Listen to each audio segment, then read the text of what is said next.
by die woord van die Here kom. Ek groet julle wel in die naam van ons Here Jesus, ons verlosser.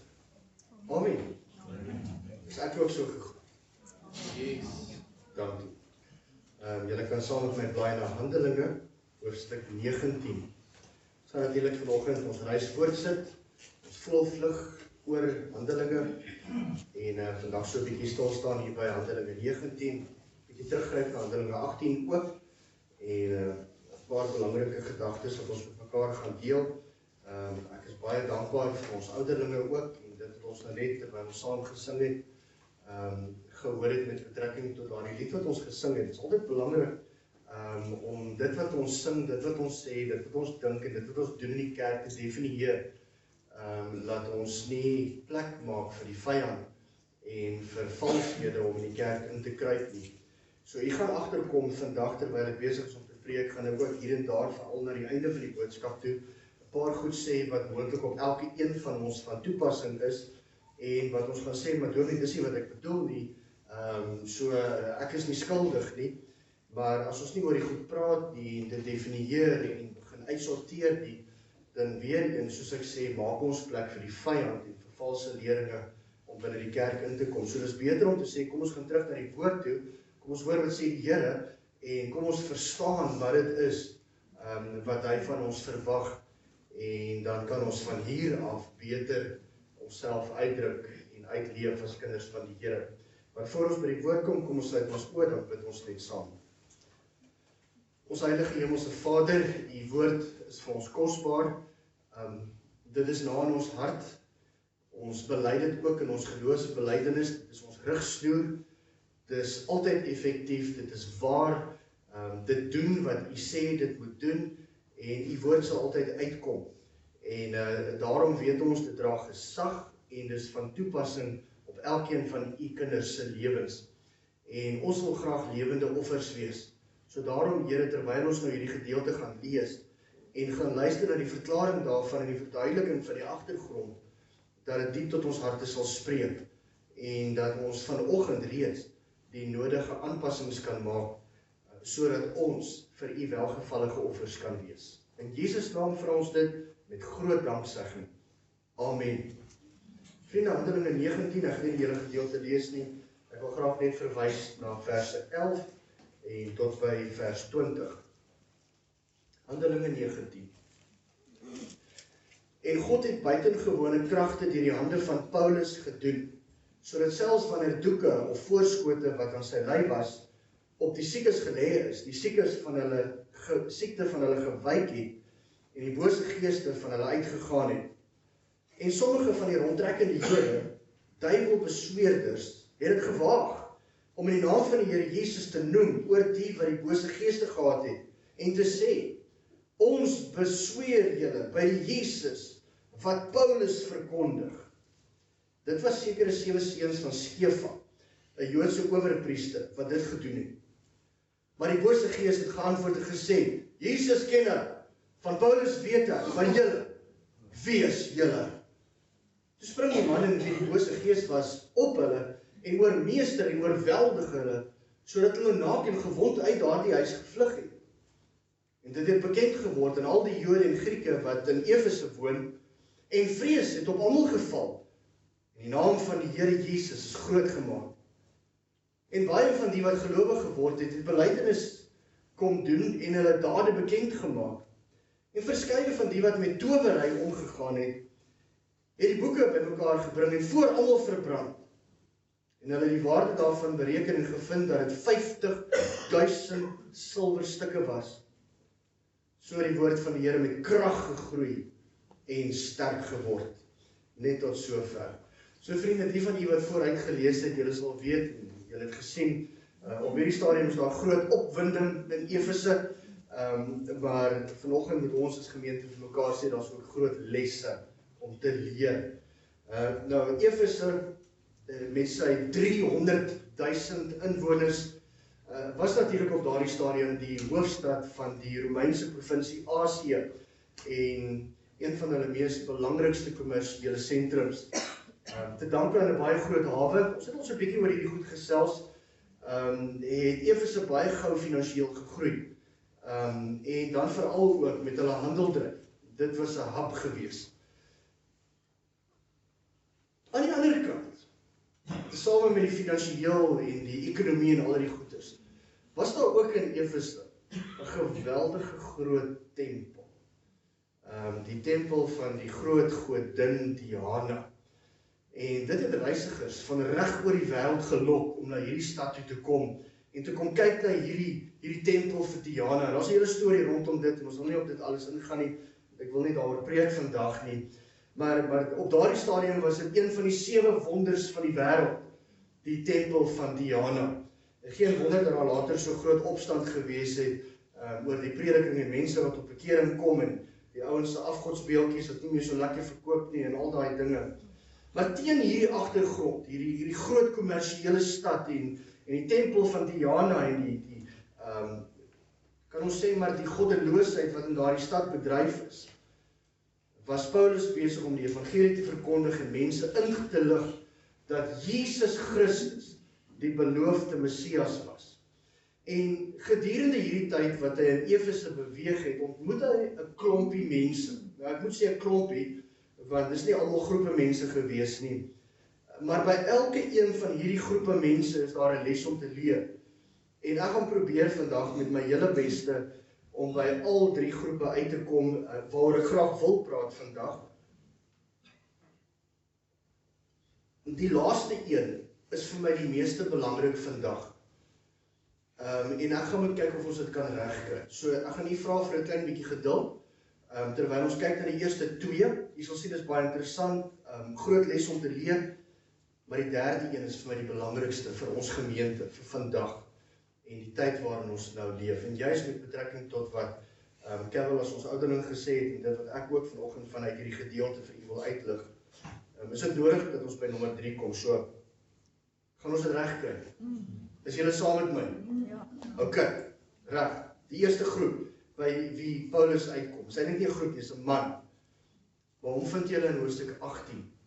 Ons moet eers na hom kyk voor ons kan aanbeweeg. Hoofstuk 18 vers 23 tot 28. Is 'n man met 'n onvolledige boodskap.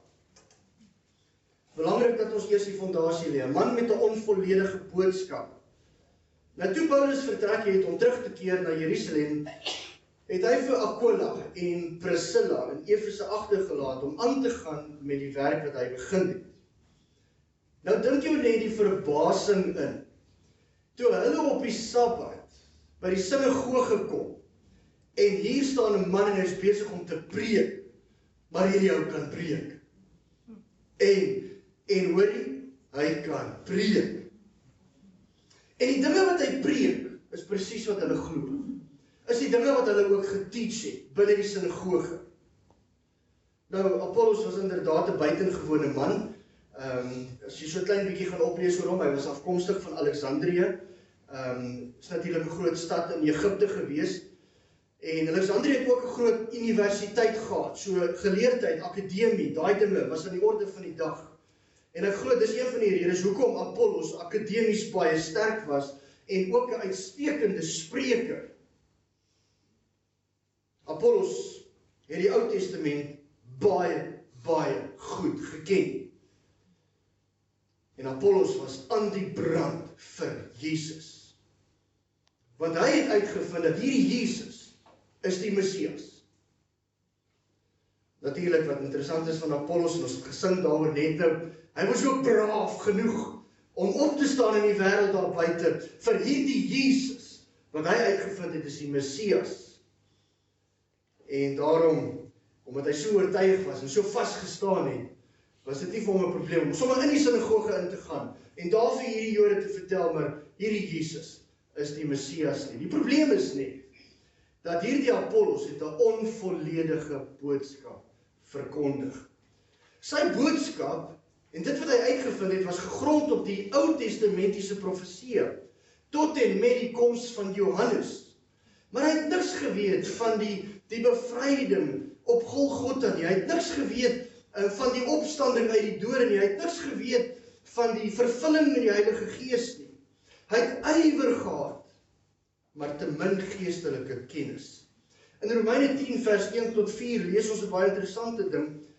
waar Paulus skryf, hy sê, broeders, die verlange van my hart en die gebed wat ek tot God vir Israel doen, is tot hulle redding.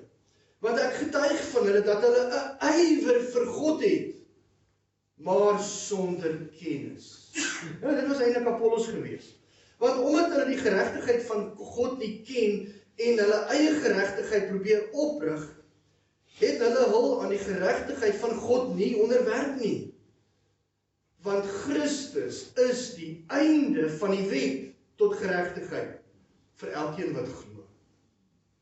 So die bediening van Johannes die Doper was 'n buitengewone deel van God se raadsplan en sy stuur van die beloofde Messias, maar Johannes se bediening was nie die einde van God se plan nie. Hy moes net die weg voorberei vir die koms van Jesus. Met ander woorde, wanneer ons na Apollos kyk, dan sien ons op daardie oomblik, Handelinge 18, ek wil nie dink aan Apollos later nie, Handelinge 18, Apollos daar, voor Aquila en Priscilla hom in die hande gekry het. Op daai oomblik was hy briljant, maar daar was 'n gaping in die evangelie wat hy geken het. En daarom natuurlik het dit deurgesyfer in sy prediking. En ons moet nou vandag eerlik wees met mekaar, daar's groot getalle Christene in baie kerke vandag wat 'n onvolledige evangelie ontvang het van die kansel af.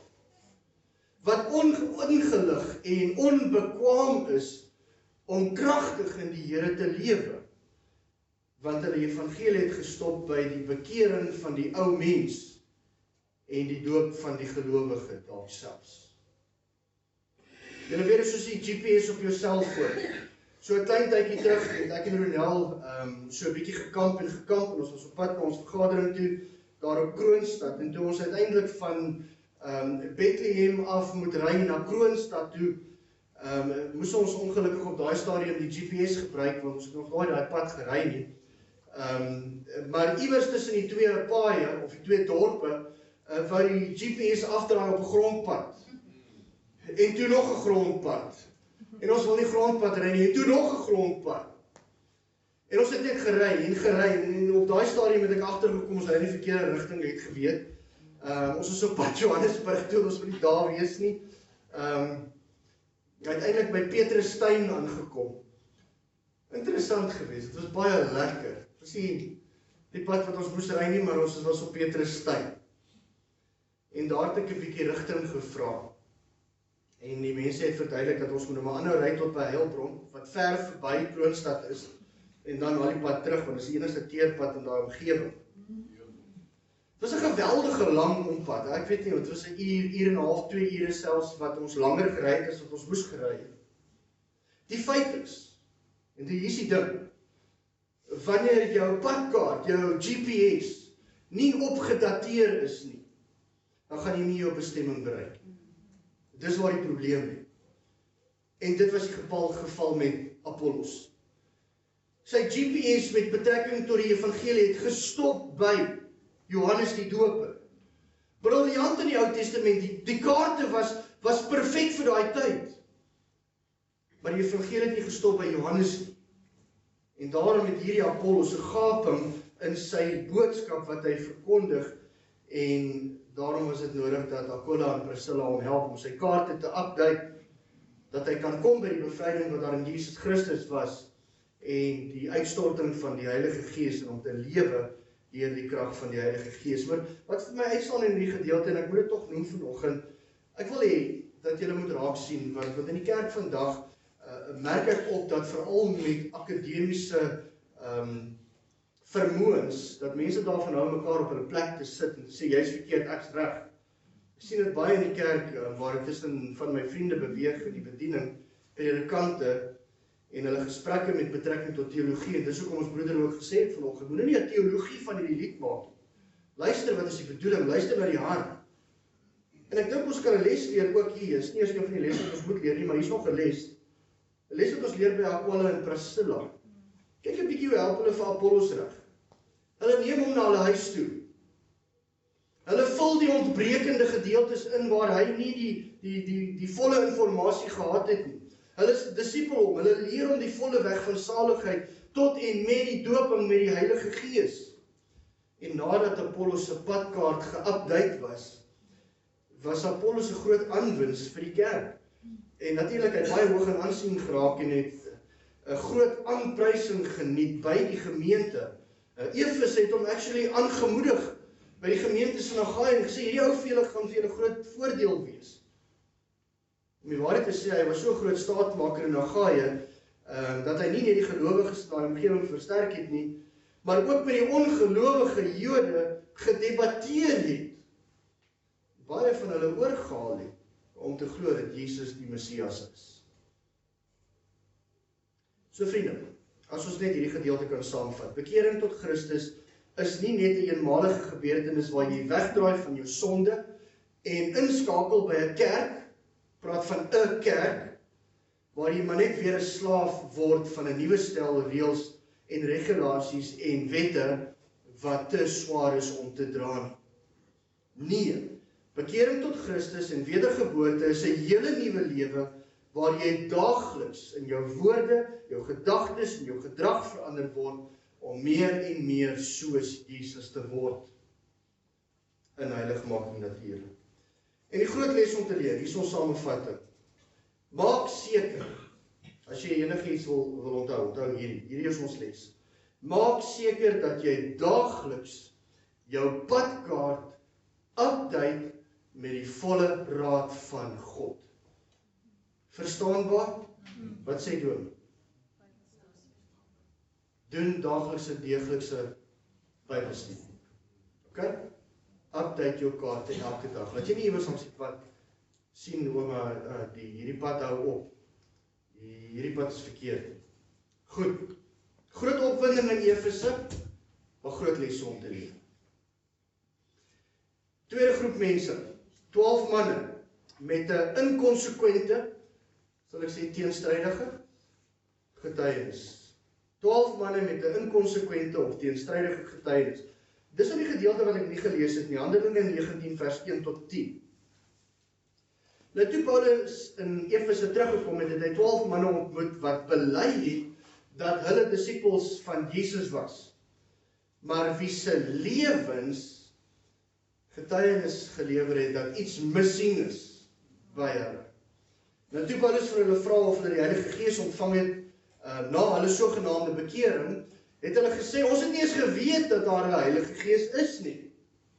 Nou wil ek gou vir julle ietsie lees wat in een van my kommentare staan. Die persoon skryf en hy sê, the question was important because the witness of the Spirit is the one indispensable proof that a person is truly born again. And you receive the Spirit when you believe on the Lord Jesus Christ. So, ook hierdie groep mans was disciples onder die boodskap van Johannes die Doper.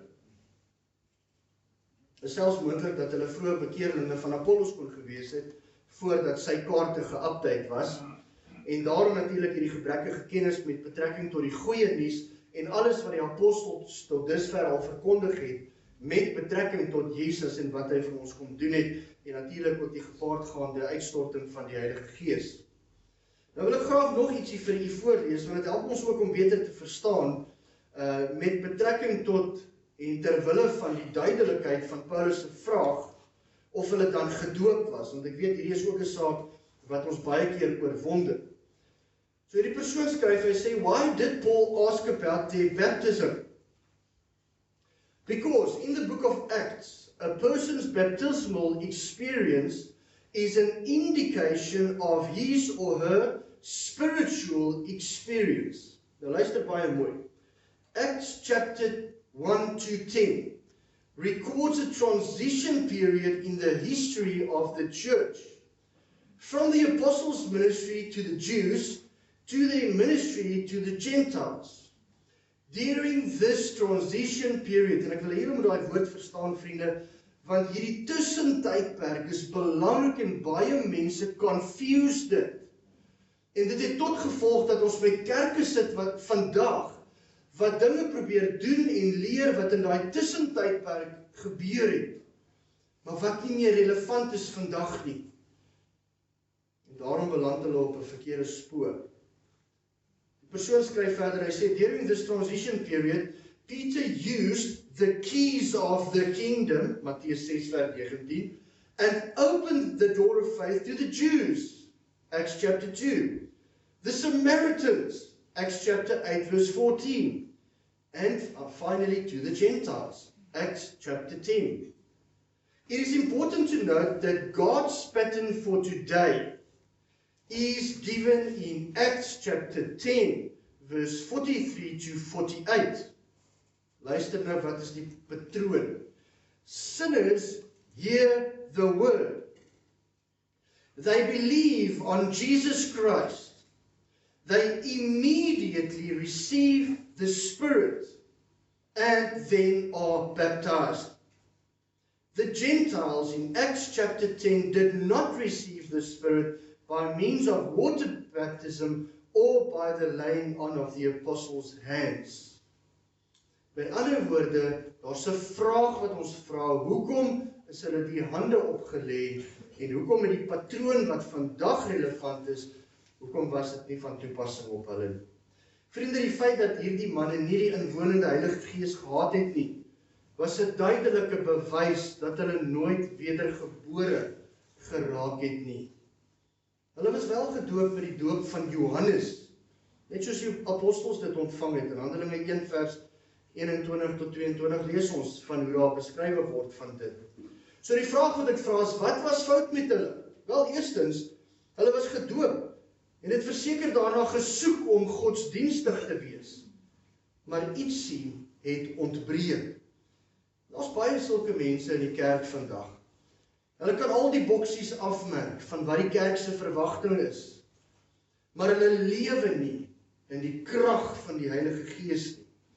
En daarom het Paulus aan hulle verduidelik dat die doop van Johannes vorentoe gekyk het, met die oog op die komende Messias. Die Christelike doop wat ons van toepassing maak op ons gemeente, kyk agtertoe na die afgehandelde werk van ons Here Jesus Christus aan die kruis en daardie wonderbaarlike opstanding uit die dode. Johannes se doop was dus aan die ander kant van Golgotha en Pinkster. En dit was reg en dit was perfek op sy tyd, want daardie tyd het verbygegaan. Hierdie 12 mans was dus vasgevang in 'n tyd wat verbygegaan het. Tweedens, hulle het nie die Heilige Gees ontvang nie. Dit gaan ons help om die eerste vraag ook te verstaan. En daarom het God Paulus oor hulle pad gestuur. En ook hier moet jy nie te veel inlees. Bly broer Kelvin het gesê vanoggend met die liedjie wat ons gesing het, want hier is dit weer, jy moet nie te veel inlees in die feit dat Paulus vir hulle die hande opgelê het en dat hulle daarna die Heilige Gees ontvang het. As ons sê daai is 'n reël vir die kerk vandag, dan sou dit beteken dat daar baie geestelike leiers in die kerk vandag kan wees wat kan sê en wat hulle self die reg en die mag en die gesag kan toeëien om te sê ek bid vir mense dat hulle die Heilige Gees kry. En kom na my toe dat ek vir jou die hande oplê dat jy die Gees kan ontvang. So asof jy 'n dispenser is van God se Heilige Gees wat glad nie klop met die skrifte van die Here nie. En dis glad nie wat daar gebeur het nie, as bewys dat hy die een is wat sou kom. Luister nou baie mooi, julle moet aandagtig luister. As bewys dat hy die een is wat sou kom, het Jesus verskeie tekens en wonders gedoen, sodat profeseë van die Ou Testament vervul kon word. Hoor julle? Nommer 2. As bewys dat sy apostels hulle taak by hom gekry het, en dat hulle die fondasie van die kerk moes lê, het Jesus dieselfde mag vir hulle gegee. Maar Paulus is later persoonlik deur Jesus op die pad na Damaskus tot stilstand geroep en later ook aangestel as apostel van Jesus Christus. En as bewys vir hierdie aanstelling sien ons soortgelyke wonderwerke wat deur hom plaasvind. En dan juist ook hier waar hy die hande oplê vir die 12 manne en dat hulle die Heilige Gees ontvang. So, wanneer ons lees van Paulus in hierdie gedeelte en julle sien hierdie miraculous goed wat gebeur. Hoekom gebeur dit? Want Paulus was 'n apostel van Jesus en Jesus wou dit bevestig. Wie is 'n apostel? Iemand wat Jesus gesien het, wat Jesus gehoor het met sy eie ore terwyl hy hom daar sien, en iemand wat aan Jesus gevat het, aan sy vlees. Dit is 'n apostel. En wat deur Jesus uitgestuur is en gesê is, gaan bou die kerk. Apostels en profete bestaan nie meer vandag. Die hoogste sportjie van profesie wat vandag nog bestaan, is die persoon wat voor julle staan en die woord van die Here oopbreek. En wanneer jy in die straat loop en jy is besig om met iemand te praat oor die woord van die Here, is jy ook besig om te profeteer, want jy praat wat God gesê het. Daar is nie meer goed soos profete en apostels in die tyd waarin ons lewe nie. So ons sit met 12 manne, in hierdie geval met 'n teenstrydige getuienis. Hulle sê, hulle is disippels van Jesus, maar hulle was eintlik op daai stadium nie. En daarom stuur die Here sy apostels, hy verduidelik vir hulle die weg van saligheid, en hulle ontvang die Heilige Gees en hulle is gedoop. Maar vriende, daar's 'n ding wat ek wil hê, net voor ek afsluit met hierdie tweede groep, wat ek wil hê ons baie mooi moet oplet. En ek glo julle het dit al gesien soos jy Handelinge gelees het, soos Handelinge verder vorder. Lees nou verder van hoofstuk 18 af. En kyk maar vir jouself. Het hierdie verskynsels, afgesien van dit wat hier met Paulus gebeur het, hierdie verskynsels van tekens en wonders het selfsmatig afgeneem en feitelik later heeltemal verdwyn. Die kerk is gevestig, die fondasie is gelê en tekens en wonders is nie meer nodig of noodsaaklik. Hoekom nie? Want die grootste teken en wonder wat ons nodig het is in ons hart. Ons het niks meer as dit nodig. Hierdie is die wonderwerk van God. En as mense na God nie luister uit sy woord nie, sal hulle na niks anders luister. Selfs al staan iemand uit die dood uit. En glo my, niemand word teruggestuur uit die dood uit. Nou goed, vriende, dit bring ons by ons laaste gedeelte. Nou moet ek net eers seker maak, het julle nog stamina? Ok, kom ons sluit ons oor dan wat ons net saam. Hemelse Vader, u genade oor ons is baie groot. En ons dank u Here dat u hierdie dinge vir ons oë oopmaak, dat ons dit kan sien en kan leer en verstaan. Maar Here, hier is nog 'n derde les wat ons vandag moet leer. En ek wil vra dat u vir ons asseblief sal help nou om wakker te wees. Letterlik wakker, maar ook geestelik wakker. En dat daar in ons binneste 'n begeerte sal wees om te leer, om teachable te wees, sodat die woord wat gespreek word nie op harde grond val nie, maar op sagte grond, wat voorberei is deur gebed en smeek.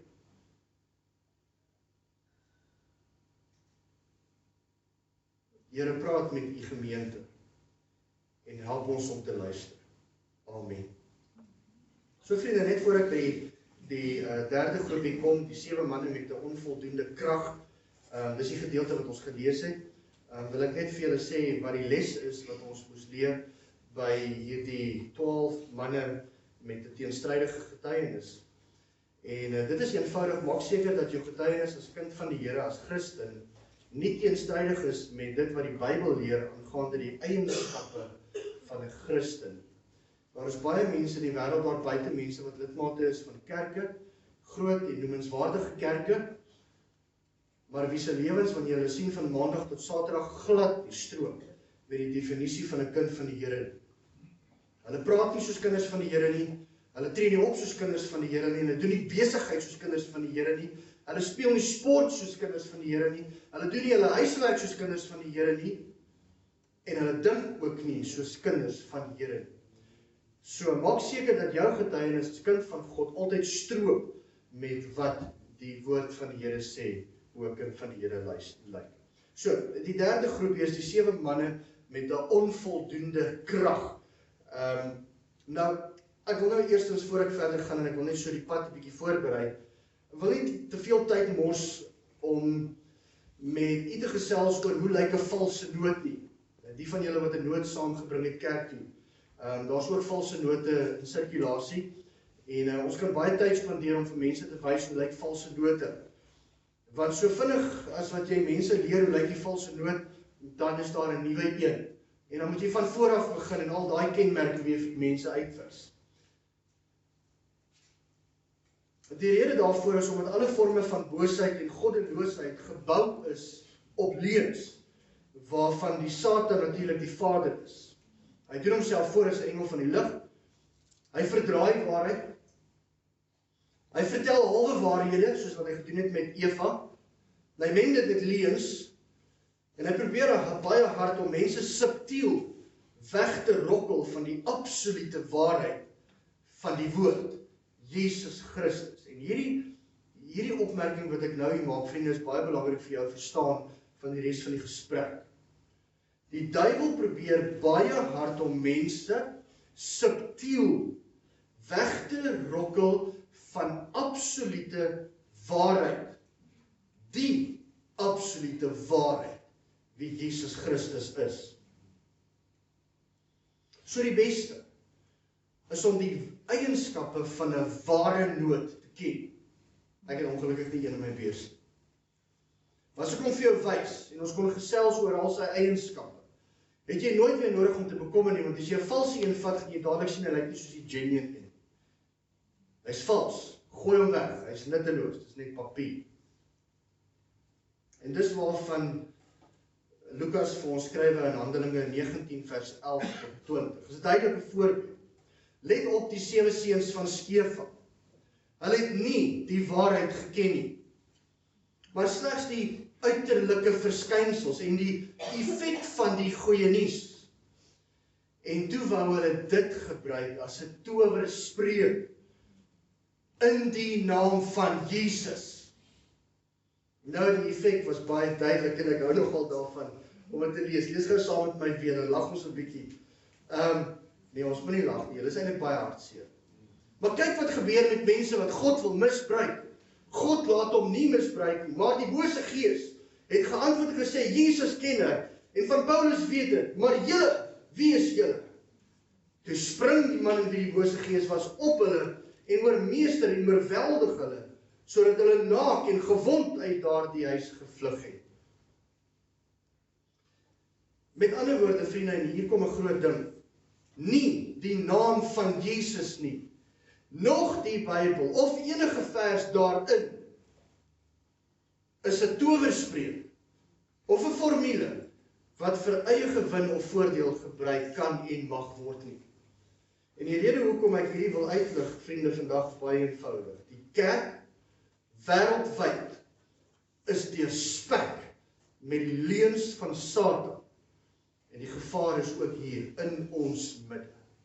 Onder ons, is 'n gesprek waaroor ek nie te veel wil praat nie, daar's baie om te sê, dis eintlik te veel.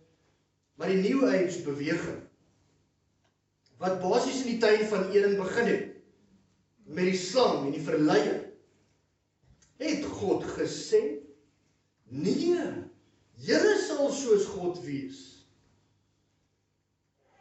Maar hierdie ding, hierdie beweging, ons het dit op 'n stadium die New Age beweging genoem, is konstant besig om van gedaante te verwissel. In die Bybel leer ons, uit die skrywes van Paulus aangaande die gnostisisme, waaroor ons al baie gepraat het, daardie hoër kennis, daai geheime kennis, waarna almal so begeer om dit te leer ken. En deur die eeue het die naam maar net konstant progressief verander.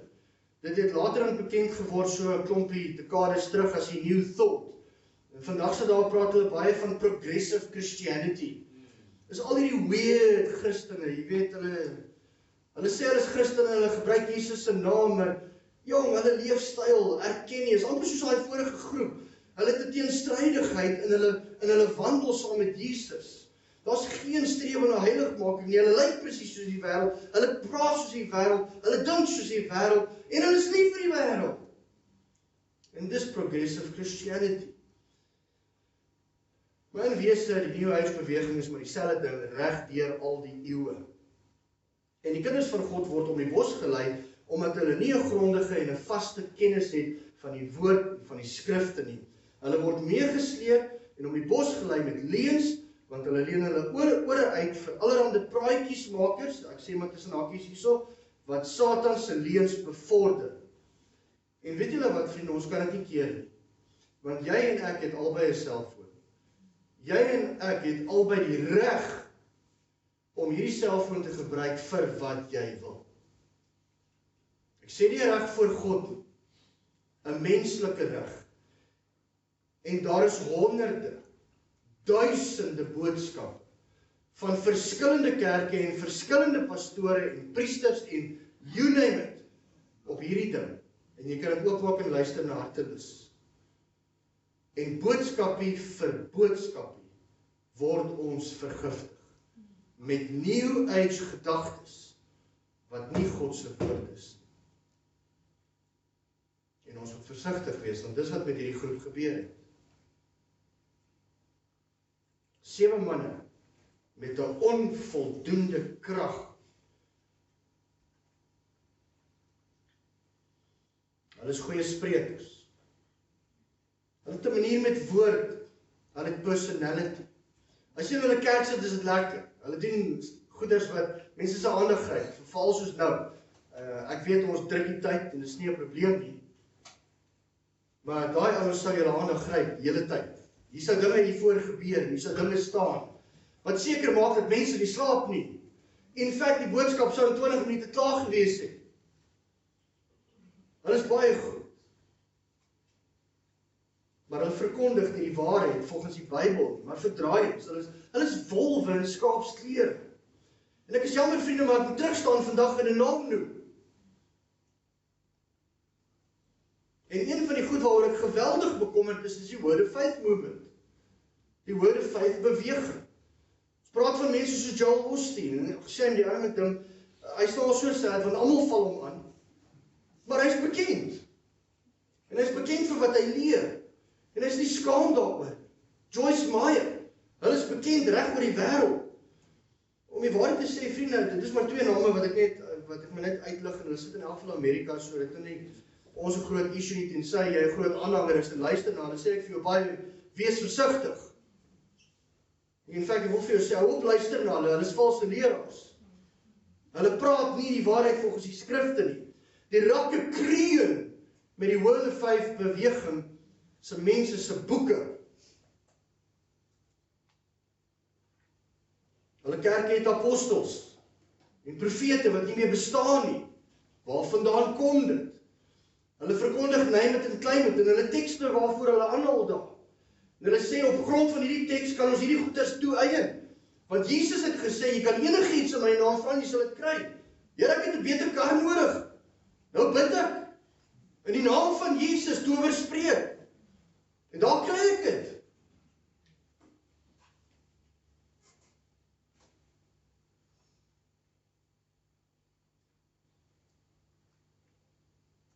As ek in die naam van Jesus bid, het hy gesê enigiets wat jy in my naam vra. Met ander woorde, dit wat hy graag wil hê. Het hy 'n kar nodig? Jesus 'n huis nodig? Het Jesus rykdom nodig? Jesus nodig om gesond te wees? In sy naam en dan niks te doen met daai goed nie. In sy naam beteken wat is sy begeerte? Wat is sy begeerte? Dat mense wedergebore word. Hy sê jy kan vir my vra vir enige iets. Ek sal dit vir jou gee. As dit gaan oor die redding van siele. Maar Here, ek het nie 'n Ferrari nodig om by verlore siele uit te kom nie. Nee, allermins. Met ander woorde, name en climate val plat. Daar's geen Bybelse waarheid vir dit nie. Dis van alle waarheid ontbloot. En dan 'n ding, en ek weet so hier en daar gaan ek iets noem, ek is ook in my lys, so ek gaan net sê waar's ek in my lys, want ek moet myself ook blootstel, want ek moes die les leer uit hierdie skrif uit die teks uit. Maar 'n ding wat ek baie agterkom in vandag se dae en veral in baie van ons Pinksterkerke en van ons behoudende kerke se mense leer dit nou ook aan, 'n spreeklewe. Spreeklewe. Moenie dood spreek nie, want in jou mond is lewe en dood. Die Bybel gee 'n versie daarvoor. So ons moet lewe spreek. My kinders, julle is suksesvol. My kinders, julle is gesond. Julle sal goed doen by die skool. Ek spreek lewe oor julle. Dit sal goed gaan met julle. Waar vind jy dit in die Bybel? Die Here se begeerte is dat ons wedergebore sal wees, dat ons saam met hom sal wandel. Met ander woorde, spreek lewe het niks te doen met Bybelse waarheid nie. En tog het ons dit geleer iewers, ons het dit gehoor, iemand het dit gesê, en ons hoor wat hulle bedoel en ek wil dit ook hê. Hoor jy nou wat ek sê? Ek wil dit ook hê. En ewe skielik kom my begeerte na vore en ek begin 'n ding doen wat ek iewers gehoor het en ek het 'n klein ou teksie wat raaklings daarmee verband hou en nou dink ek dis Bybelse waarheid. Wees versigtig vir hierdie ding. Ek onthou in die ou dae in die huisgenoot was al ons daai bladsy gewees met die sterre voorspel. En alhoewel ons Christene is, ag ek kyk net vir interessantheid. Dis jou oulik. Ek is 'n leeu en jy's 'n dit en jy's 'n daai. En as jy daai goed begin lees, dan raak jy benoud, want dan besef jy, hierdie goed is al so naby aan die waarheid. Kan jy sien hoe die vyand beweeg? Kan jy sien hoe hy waarheid vat? En hoe hy dit meng met leuns en dit wat duiwels en demonies is? En ons sê, dit is so interessant. En jy raak nuuskierig en jy kan nie wag tot volgende week se huisgenoot nie. Want jy wil weer lees wat sê die sterre van my lewe. Ag, en al die ou bygelowe van die ou tyd, onthou julle? Jy weet, jy moet nie onder deur 'n leer loop nie. As jy onder deur 'n leer loop, dan kry jy bad luck, of iets in daai lyn, ek kan nie onthou nie. Of kom ons sê jy die spieël, as jy 'n spieël laat val en breek, dan jy wat? 7 jaar bly, kyk by julle weer hier aan voor. Sien julle is almal skondig. Uitgevang. Sien julle? As ons Jesus het, hoekom het ons 'n bygeloof nodig? As Jesus ons beskermheer is, as Jesus op die troon sit, as Jesus die God van my lewe is, hoekom het ek 'n bygeloof nodig? Hoekom moet ek ewe skielik skrik, want ek het 'n spieël laat val, die arme kinders wat in die huise groot geword het, wat van hulle hele lewe bang en benoud was, want ek het 'n spieël laat val. As jy eil op die dak sit, wat gebeur? Dan gaan iemand dood in die huis. En ewe skielik kan worry jy, wie gaan volgende dood gaan? Wie mag oor lewe en dood? Die eil? O nee, my vriende, glad nie die eil. God het mag oor lewe en dood. En dan drome. Hierdie is vir my sensitiewe een, en ek moet daaroor praat. God het vir my gesê, of vir julle te sê, hy het 'n woord gekry van die Here in my droom. Hy het gisteraand gedroom van, en ek wil dit graag met julle deel. Weet julle wat is die ergste? Daar's boeke in die Christelike winkels, die Christelike boekwinkels, wat jou verduidelik op 'n Christelike platform, wat jou drome beteken. En wat God besig is om te kommunikeer met jou. En julle sal hoor, luister baie fyn, miskien merk julle dit nie op nie, en dan is ek baie bly. Maar miskien het jy dit al gehoor, in baie kerk, sal mense opstaan. Veral wanneer hulle hier voor op die verhoog is. So ek het gisteraand in hierdie week droom gehad. Die Here het vir my gewys. Kan julle sien waar hierdie fokuspunt van die hele gesprek? Ek. New Age, humanisme, alles is gefokus op self. Alles is gefokus op my. Ek is die middelpunt van die universe. Dis New Age. Vriende, jy is God, ek is God. En weet julle wat, daar's 'n versie wat dit sê. Julle is almal gode. En as ons gode is, hoekom het ons God nodig? Hy was ook op 'n stadium 'n mens. Volgens die Mormone. Spreek van hulle daar. Julle hierdie goed. As jy 'n droom, is wonderlik. Prys die Here. En as die Here vir jou iets gesê het in jou droom, halleluja. Hou dit vir jouself asseblief. Hou dit vir jouself. Dit niks met hierdie gemeente te doen. Dit niks met my te doen. Dit was vir jou. Dit is 'n diep onderbewuste plek waarvan die fondasie baie waakwoordig is. Laat ek dit so stel. Hou dit vir jouself. oor die kerk te bring. En dan een waaraan ek skuldig is. Ek is jammer, Here. In die naam van Jesus. In die naam van Jesus. Het julle gesien dat hierdie 7 seuns van Skefa dit gedoen het? In die naam van. En wat gebeur met hulle? Hulle het gedog as 'n towerspreek. Hulle het gedog as jy in die naam van Jesus voor in die sinnetjie sit, dan gebeur dit wat jy gesê het. En toe gebeur dit nie. In feite toe gebeur die teenoorgestelde en hulle word oorrompel. En so baie keer bid ons, Here, in die naam van Jesus, en dan vra ek vir 'n bepaalde ding. Jy is siek, jy het verkoue, jy het sinus gekry. Gaan koop 'n pilletjie by die apteek. En nou sê ek in die naam van Jesus, wyk van my af sinus. Hoor julle? Dis hoekom ek gesê het, hierdie gesprek is vir my belangrik, vriende, is 'n bietjie teaching wat uitgaan vandag, en ons moet konstant mekaar help om beter te verstaan. En as ek op die verkeerde plek is en ek kom agter, ek is so bietjie afgewyk van die norm, die lyn, die wet, die fondasie van God. Kom net terug, want die vyand is besig om my weg te sleep. Dis wat gebeur. Want ek het goeie bedoelings, in die naam van Jesus, goeie bedoeling. Maar is besig om te beweeg in die rigting van 'n towerspreek, in die naam van Jesus, en dan gebeur hierdie dinge. Jesus se naam is nie 'n towerspreek nie. Wees versigtig wanneer jy dit gebruik. Dat wanneer jy wel sê, Vader, in die naam van Jesus, laat u salwing op ons rus in hierdie oggend, laat ons u woord verstaan, laat jy asseblief net in die wil van die Here bid, dit wat sy hartklop is, en dat jy nie sy naam gebruik, soos wat hierdie 7 seuns van Skefa dit gedoen het nie. En dan nog ene, en ek weet mense in my familie, my oupa, my ouma, my ma ook, ons het almal hierdie ding gebruik, ek het opgehou om dit te doen, dis om die bloed te pleit, ek pleit die bloed. Weer eens ek vra die vraag, waar is die teks, waar is die vers, om te sê ons moet die bloed pleit oor iets. En wanneer ek dink aan die bloed, dan dink ek aan Jesus se sterwe aan die kruis. Ek dink aan die geweldige hoë prys wat hy betaal het vir my sonde. Dis waarvoor sy bloed gestort is. Dis waarvoor sy bloed van toepassing is vir mense om wedergebore te raak. Om gered te word vanuit die sondemag tot in die koninkryk van sy lig.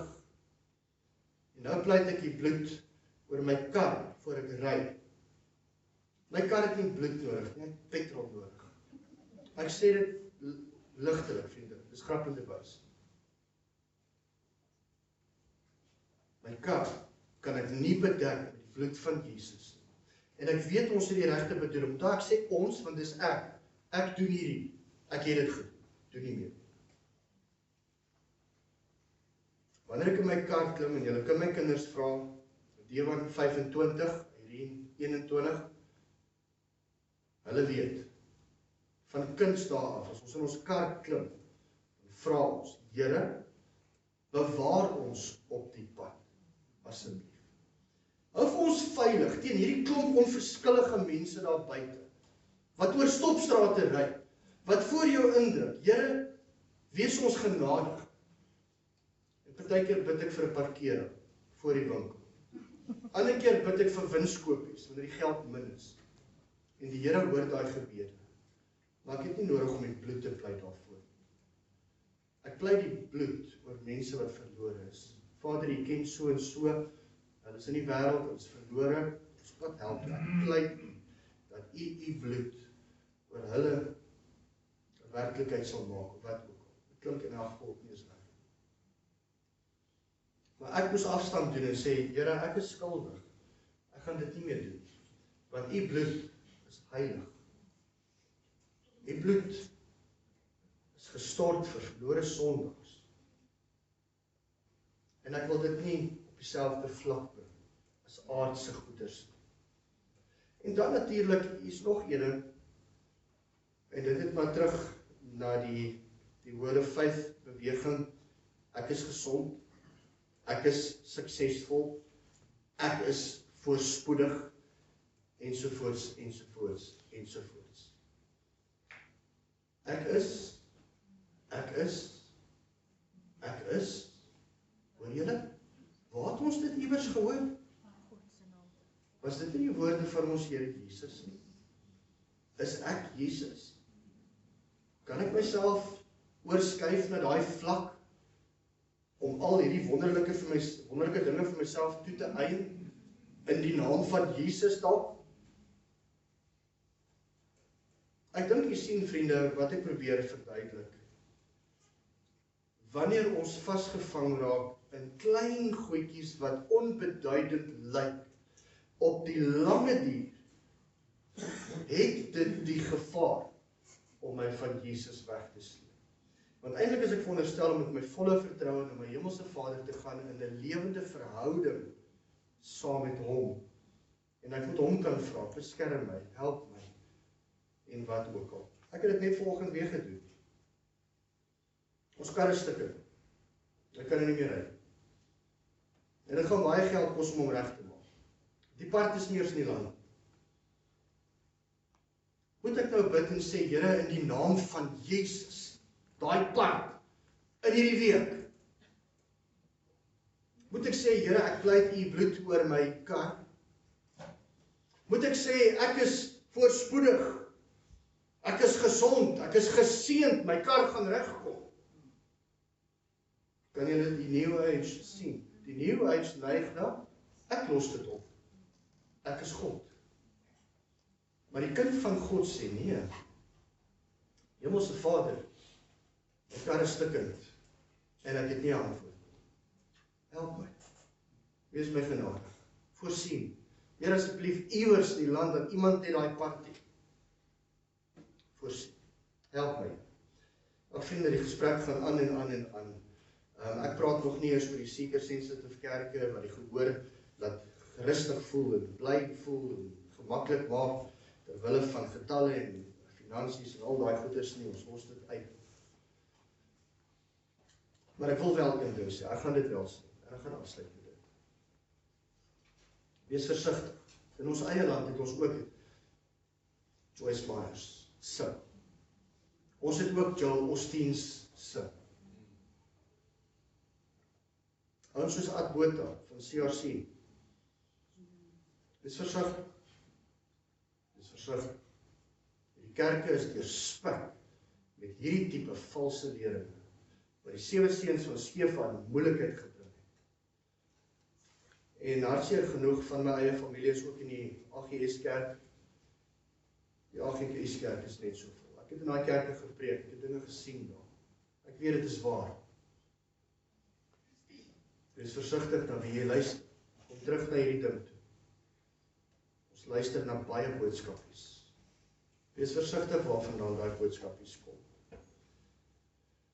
Die lys gaan aan en aan en aan, vriende, meeste van ons is skuldig, die nie almal nie, en ek lees gou hierdie, ek wil dit vir julle lees.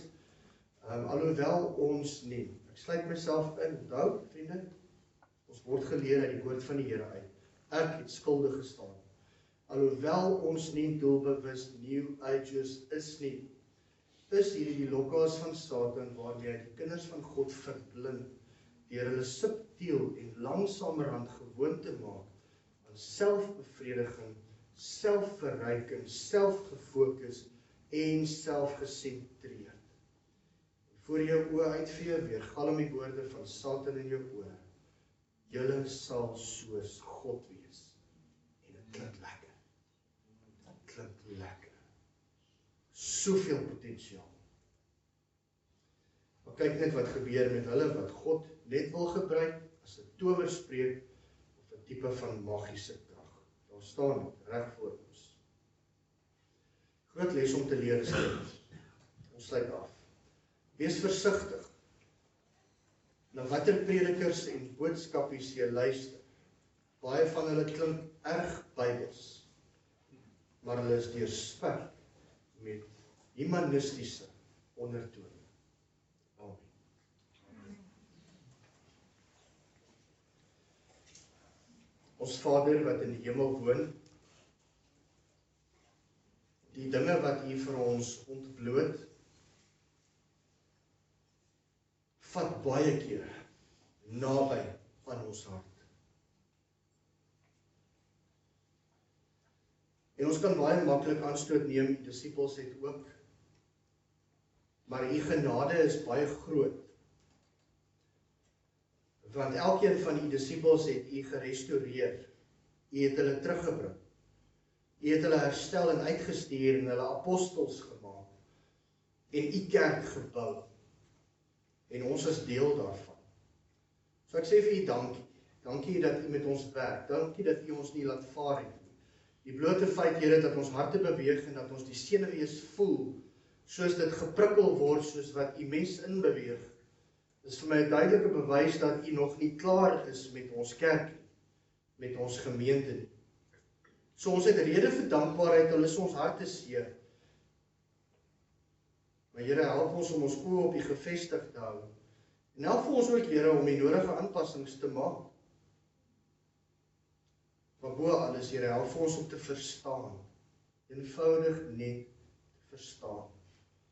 Ek weet hierdie boodskap vanoggend is baie lank. Ek weet ook, Here, dat almal van ons het net 'n bepaalde vermoë. Ek is baie sensitief vir dit. Maar wanneer u die woord gespreek het, dan mag ons nie terugtree nie.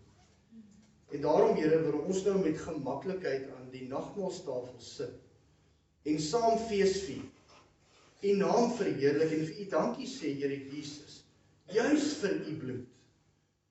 Juis vir u kosbare bloed gestort op daardie kruis op Golgotha, wat vir ons die weg oopgebreek het om in u heilige teenwoordigheid in te kom.